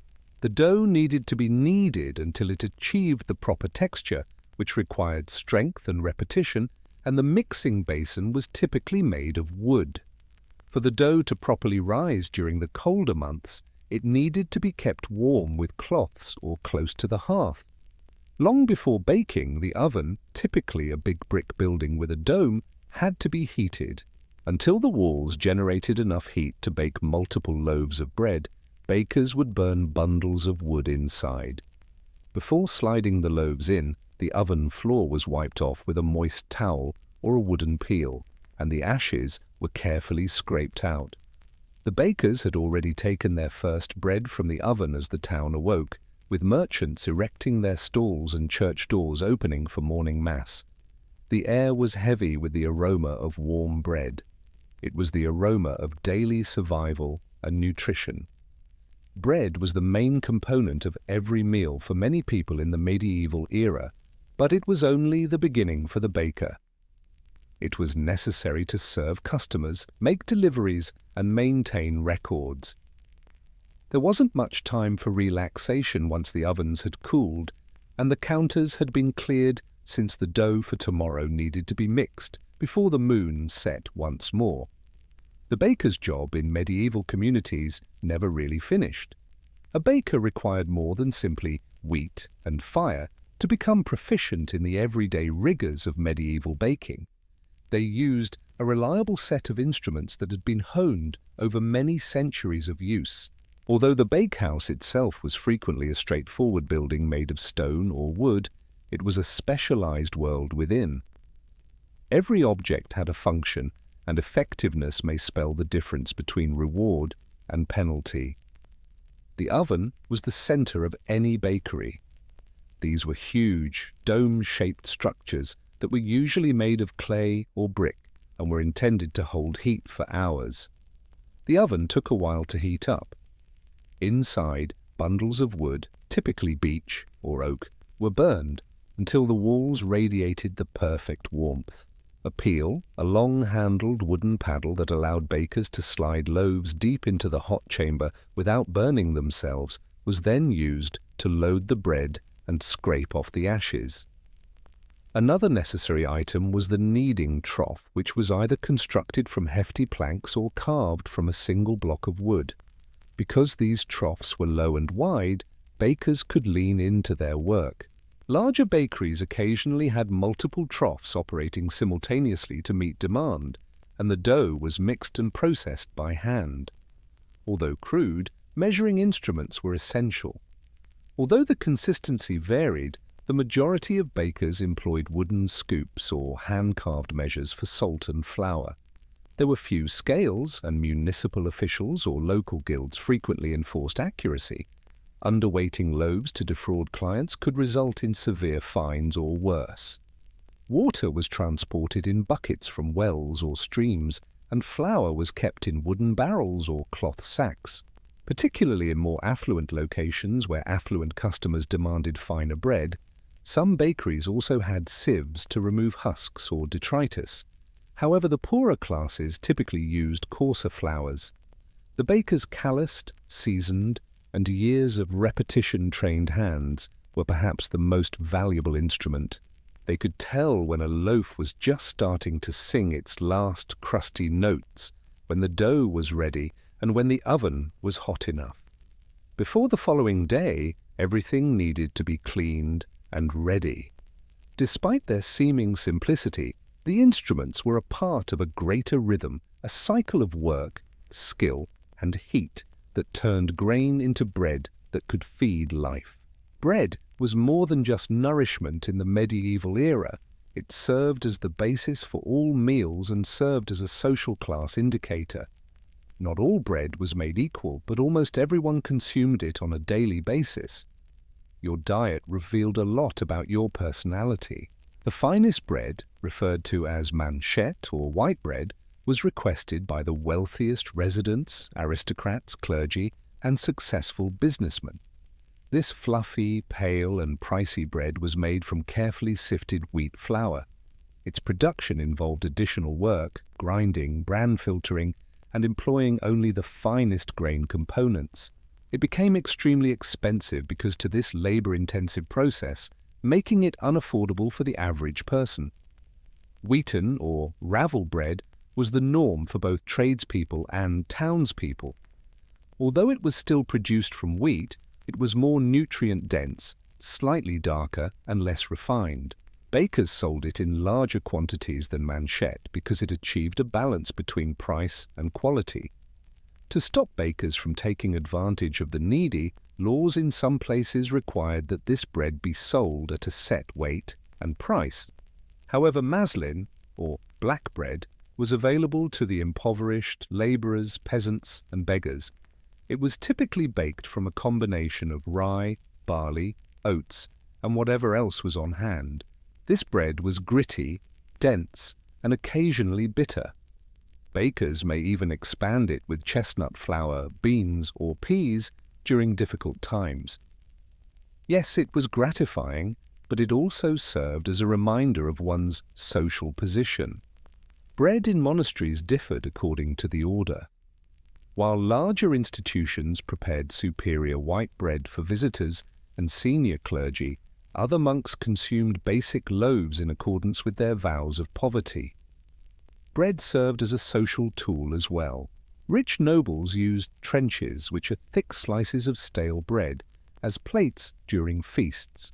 These were either distributed to the underprivileged or consumed by servants after the meal. Bread was frequently distributed as charity at monastery gates or from aristocratic kitchens. These distinctions had to make sense to a good baker. To satisfy the demands of the whole town, they created several types of loaves every day, rather than just one. Bread was not only food, it was also a symbol of hierarchy, economy, and identity that was ingrained in every crust. Bread determined who had more and who survived on less in a society where the majority of people lived on less. In medieval Europe, becoming a baker was governed by law in addition to skill. Because bread was seen as so vital to life, local governments and trade guilds strictly regulated its manufacturing. Not only may breaking the guidelines result in poor business for a baker, but it could also lead to public disgrace, loss of employment, or even incarceration. Guilds governed the profession in the majority of towns and cities. These were groups of artisans who controlled supply, pricing, training, and quality. Strict guidelines for bread's weight, dimensions, and ingredients were set by bakers' guilds. Regular inspections and severe penalties were used to enforce these standards, which were not optional. Before being permitted to run their own ovens, new bakers frequently had to complete a number of years of apprenticeship. Being a member of a guild offered protection as well as privilege. It provided a certain level of economic stability and allowed bakers to sell at the town market, but it also subjected them to an accountability framework. Guild officials have the authority to fine, suspend, or even remove a baker's baking privileges if they are found to be selling underweight loaves or using subpar ingredients. In addition to the guilds, local officials kept an eye on the quality of the bread. For example, in England, a regulation from the 13th century called the Assize of Bread and Ale specified how much bread a customer should get for a certain amount that changed according to the price of grain. Officials referred to as ale tasters or bread weighers recorded infractions and carried out surprise inspections. Breaking bread laws could result in severe punishment. Some bakers were derided, imprisoned in public stocks, and pelted with bad food and stale bread. Others were made to march through the town wearing mediocre loaves around their necks. A repeat offender may, in severe circumstances, be expelled from the town or prohibited from engaging in the trade. These guidelines were necessary for survival, not merely for justice. In periods of inflation or famine, bread riots posed a serious risk. Town officials were aware that unrest would ensue if residents believed they were being defrauded of their daily bread. In those days, being precise was not only a source of pride for medieval bakers, but it was also required by law. Because baking was viewed as a public service and not merely a trade by the municipality and the guild, every loaf had to be up to par. Not only was operating a medieval bakery difficult, but it was also risky. Fire was a continual hazard as well as a need. To bake dense loaves, ovens had to achieve extremely high temperatures, and sustaining that heat required burning a lot of wood, frequently in enclosed rooms built of stone, thatch, or lumber that had been blackened by years of smoke. The majority of bakehouses were built with a sizable clay or brick domed oven facing an outer wall to facilitate loading and ventilation. Bakers used a roaring fire inside the oven to heat it. This was no ordinary campfire, rather, it was a fierce fire designed to superheat substantial walls and provide hours of warmth. After raking out the embers and cleaning the hearth with a moist cloth or brush soaked in sand, bakers would start baking. However, a single instant of negligence could result in disaster. Thatched roofs may catch fire, embers could escape, and a bakehouse fire could spread horribly quickly in crowded towns and cities. Because of this, several towns mandated that bakeries be on the outskirts or, if the baker could afford it, constructed of particular fire-resistant materials. Bakers also had to deal with health hazards. Long-term exposure to smoke and heat damaged the skin and lungs. Over time, the body was worn down by the heavy lifting of flour sacks and the kneading of large batches of dough. Long wooden peels were used to load and unload hot loaves, resulting in frequent burns to the arms, hands, and faces. Public bakeries existed in several cities, particularly in less affluent areas. A professional baker would oversee a central oven where families would bring their own dough. Although this approach decreased private home fire hazards and conserved fuel, it also came with risks. Loaves could be stolen, destroyed, or altered. Bakers were in charge of maintaining the quality of the bread produced in each home, and any carelessness could result in official complaints. Because bread was such an essential staple, the entire community may be affected if a bakehouse was disturbed by a fire, illness, or accident. The baker wasn't the only one who suffered. The loss affected the entire community. The bakehouse continued to be the center of daily life in spite of these risks. With each blazing loaf, risk and reward burned side by side in this realm of labor, heat, and essential ritual. Although male apprentices and guild members are frequently portrayed as medieval bakers, women were crucial to the daily manufacturing of bread, but frequently disregarded. Women were the main breadwinners in many towns and villages, particularly those that were not part of large cities. To keep the ovens hot and the populace supplied, they had to be present in the bakehouse. Women were usually in charge of baking in the home in rural settings. They used little hearths or communal ovens to bake for their families, and when they had enough, they may sell loaves at the market or right outside their house. This bread-related side business provided many women with an uncommon source of self-sufficiency. In urban areas as well, widows of bakers were frequently allowed to carry on their husbands' businesses, occasionally succeeding as independent bakery proprietors.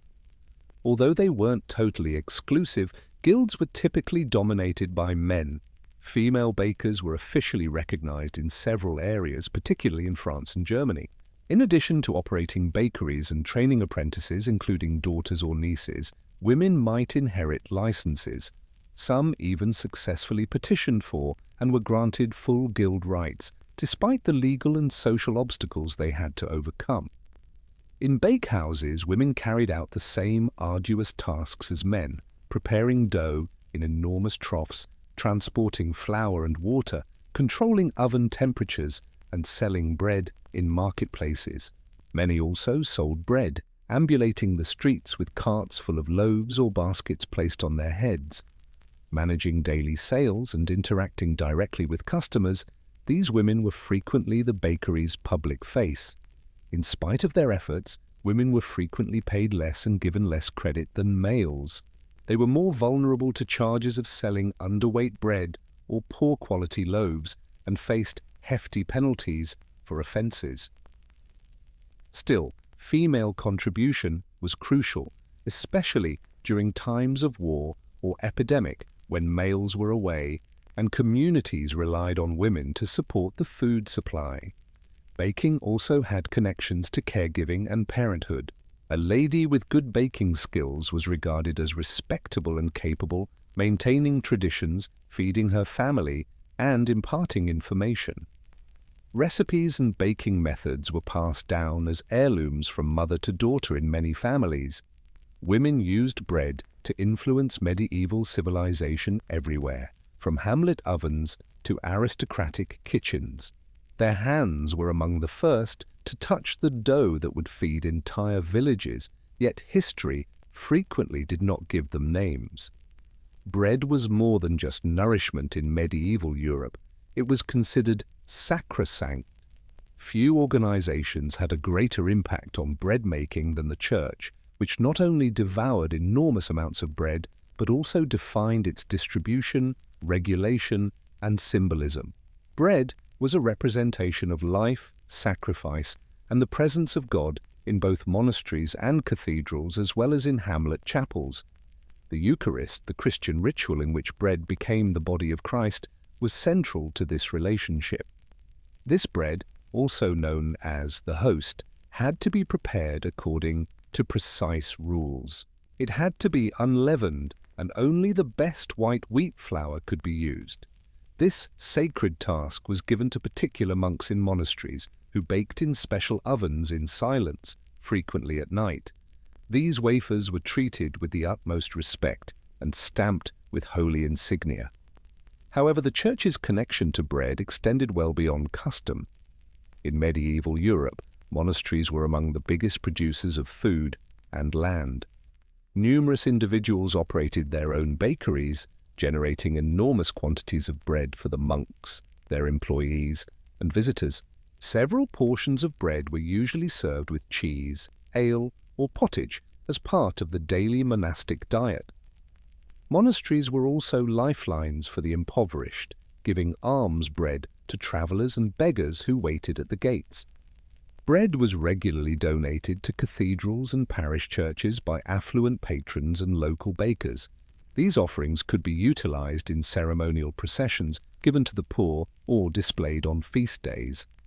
In remembrance of the deceased, loaves were blessed and distributed at unique bread shrines in several communities. The church had a regulating function as well. Some communities, particularly those where the local clergy controlled business activity, used ecclesiastical courts to settle conflicts between bakers and patrons. They assisted in enforcing fair weights and prices, frequently driven by the conviction that defrauding bread buyers was not only immoral but also wicked. Special breads, such as rich, spiced loaves fashioned into crosses, doves, or other holy shapes, were cooked for religious feast days. These festive pastries served as a reminder of the liturgical year's rhythm and were frequently distributed among the community to foster ties of friendship and faith. Bread served as both physical and spiritual sustenance in the medieval imagination. Providing bread to the church meant more to the baker than just making money. It meant taking part in the sacred economy of existence, where routine was as much a part of the oven's reverberation as ceremony, and dough became heavenly. Power and food were closely related in the medieval world. Controlling the cost, availability, and quality of bread was just as crucial to rulers, mayors, guildmasters, and monarchs as upholding law and order. The availability of bread was closely related to political stability since it was the primary food for the majority of people, frequently accounting for 70% or more of a person's diet. Price limits were the most obvious manifestation of this. Laws such as England's A Size of Bread and Ale, which linked the price of a loaf to the price of grain at the time, allowed cities and kingdoms to set official rates for bread. Bakers were supposed to change the size of their loaves, not the price, if grain costs increased as a result of war, drought, or bad harvests. Because of this, bakers were forced to make smaller loaves at the same price during periods of scarcity, which frequently reduced their personal earnings. However, the penalty might be severe if a baker was found to be undercharging clients or selling loaves that were lighter than the permitted weight. Cheating was viewed by authorities as a betrayal of public confidence in addition to theft. Bakers were vilified in certain places and made to stand in public stocks with underweight bread. Others faced penalties, embarrassment, or even a baking ban. Additionally, bakers had to maintain thorough records of their flour consumption, grain purchases, and loaves made. Unannounced inspectors could arrive to check ovens and weigh loaves. To guarantee equitable distribution, bakers were occasionally kept under military protection during extremely sensitive periods, such as during war or famine. One of the most dreaded manifestations of unrest was bread riots. Mobs might swiftly emerge when bread became expensive or scarce. Bakers may be accused of favoring the wealthy or hoarding flour in such situations. Records could be destroyed and entire stores plundered. City officials would occasionally confiscate grain supplies or subsidize bread in order to keep the peace and avoid protests and famine. Bread's importance in life led to its use as a tool for both control and compassion. In order to gain favor with the populace, rulers distributed bread during religious holidays or public celebrations. Loyalty was strengthened in castles, where lords made sure their followers and staff had enough provisions. Additionally, a consistent supply of reasonably priced bread was regarded as a sign of sound government in communities. Bread was more than just nourishment in medieval politics. It was a symbol of power, and the baker was standing where authority and hunger met. The medieval baker left a legacy that influenced the basic basis of daily life, despite the fact that they are rarely mentioned in chronicles or extolled in hymns. People were nourished by the humble baker amid a world full of monarchs, knights, castles, and cathedrals. Even though they worked in the dark, the influence they had on every home was felt before the town woke up. Beyond the ovens, the baker had an impact on medieval society's cultural fabric. Bread was consumed at every stage of life, from conception to death. It was offered in grief, shared at weddings, honored at church altars, and present at baptisms. Each bread was cooked with centuries of survival, tradition, and belief. The baker's abilities were handed down through the centuries, frequently through apprenticeships or families. Repetition and manual instruction were used to teach techniques: how to stretch flour during lean times without compromising quality, how to sense when dough was done, and how to check the oven's temperature without a thermometer.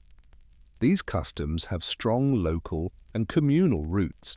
While one region's baker could use rye and oats, another would use barley or imported wheat. Each community had its own distinct flavor.